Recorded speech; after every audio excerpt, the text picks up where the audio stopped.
and welcome back to our YouTube channel Bahasaku Inggris, special channel for studying English. So today we're gonna talk about something. Nah, yaitu adalah poin kedua dari 6 komponen yang sudah kita bahas di materi sebelumnya.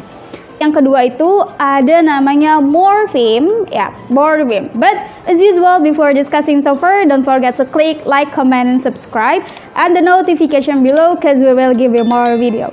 So happy starting and let's enjoy the video. Oke guys, yang kedua kita bakal bahas yang namanya morpheme. Nah, morpheme itu adalah salah satu dari 6 komponen bahasa Inggris. Morpheme itu apa? Morpheme itu adalah unit terkecil yang berupa kata dasar atau imbuhan. Nah, kalau kemarin kita sempat bahas fonim, fonim itu dia adalah unit terkecil juga, tapi dia has no meaning.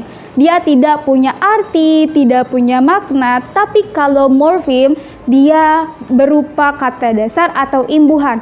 Berarti kalau sudah menjadi kata dasar, bahkan sampai ada yang berimbuhan, nah dia ini kira-kira punya meaning atau enggak?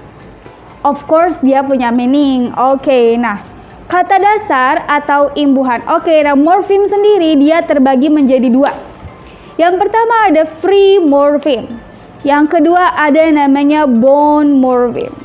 Nah, ini antara free morpheme dan bound morpheme, mereka punya beberapa perbedaan. Kalau free morpheme dia dapat berdiri sendiri. Jadi free morpheme ini bisa juga disebut dengan kata dasar. Nah, dia ini dapat berdiri sendiri tanpa bantuan kata-kata yang lain. Jadi dia itu adalah kata dasar, kata pokok, kata utama yang ketika nanti dirangkai dia dapat berdiri sendiri atau misalkan dijadikan sebuah kalimat bisa. Tapi ketika dia ingin berdiri sendiri pun tidak menjadi masalah. So, itu yang disebut dengan free morpheme. Nah, ini yang pertama. Next, number 2. Kalau tadi yang pertama ada free morpheme, sekarang yang kedua kita punya bound morpheme, teman-teman. Nah, bedanya bound morpheme sama free morpheme itu adalah, nah kalau bound morpheme dia itu tidak dapat berdiri sendiri. Nah, kalau tidak dapat berdiri sendiri itu berarti otomatis dia ini punya ketergantungan. Jadi karena dia nggak bisa berdiri sendiri, dia itu harus perlu adanya bantuan dari free morpheme. Jadi tanpa adanya free morpheme tidak bisa berdiri atau adanya suatu bound morpheme. Nah, bound morpheme ini tuh apa sih? Dia tuh imbuhan. Imbuhan atau affix. Nah, imbuhan itu disebut juga dengan yang namanya affix. Affix itu teman-teman dia terdiri dari 2. Yang pertama ada prefix dan juga ada suffix. Nah, kalau prefix itu dia imbuhannya di depan, di awal.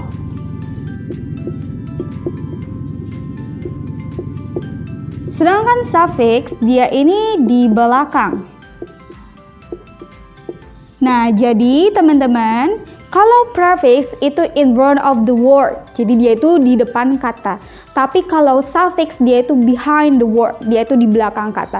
Nah, ini teman-teman yang dimaksud dengan morpheme. Jadi yang pertama morpheme itu ada free morpheme, yang kedua ada bound morpheme.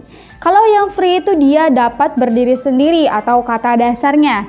Sedangkan bound dia tidak dapat berdiri sendiri atau ketergantungan terkait dengan free morpheme. Nah, contohnya itu adalah imbuhan atau kita sebut juga dengan affix. Affix ya, affix itu adalah imbuhan. Di mana affix itu terdiri menjadi 2, yaitu ada prefix dan ada suffix. Kalau prefix tadi apa? Di depan. Kalau suffix ya dia di belakang. So, di sini I have one example.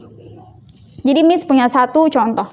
Kita ada namanya sadness. Sadness ini adalah artinya kesedihan. Nah, kesedihan. Dalam Indonesia, kalau kata kesedihan itu berarti dia itu kembangan kata daripada sad. Kata dasarnya adalah apa? Sedih.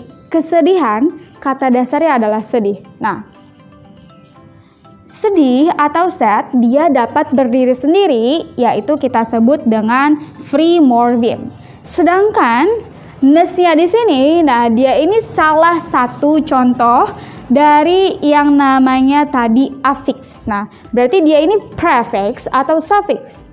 Oke, dia ini suffix karena berada di belakang kata ya.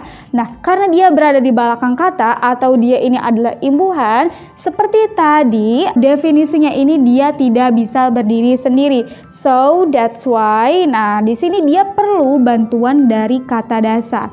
Kata dasarnya di sini ada sad. Nah, jadi tadinya sad, ketemu imbuhan-ness jadinya sadness, yang tadinya sedih menjadi kesedihan. So that's the explanation means about morpheme. Jadi ini yang dimaksud dengan morpheme, teman-teman. Sampai sini mudah-mudahan teman-teman paham. Nah, kita punya contoh lagi, misalkan contohnya ada happiness.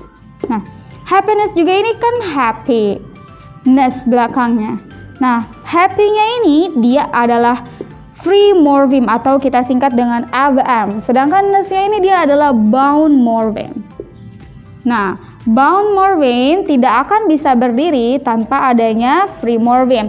Sedangkan free morpheme dia bisa berdiri sendiri karena dia ini kata awal, kata dasar, kata inti atau kata pokok dari sebuah kata. Nah, jadi dia bisa berdiri sendiri. Gitu ya, teman-teman. Oke, ini yang dimaksud dengan free morpheme. I hope you will understand this lesson well, karena ini bagian dari 6 komponen dasar bahasa Inggris. Tentunya ketika sedang belajar grammar atau sedang belajar tata bahasa, nah kalian sudah mulai paham, oh ini perbedaan yang pertama ada fonim, ada perbedaan morfem, oh word ini dia ternyata gabungan dari morfem itu disebut word, atau mungkin nanti oh nggak bisa bikin kata tanpa adanya fonim. Nah, itu yang dimaksud dengan saling terkait satu sama lain. So, itu yang nomor 2.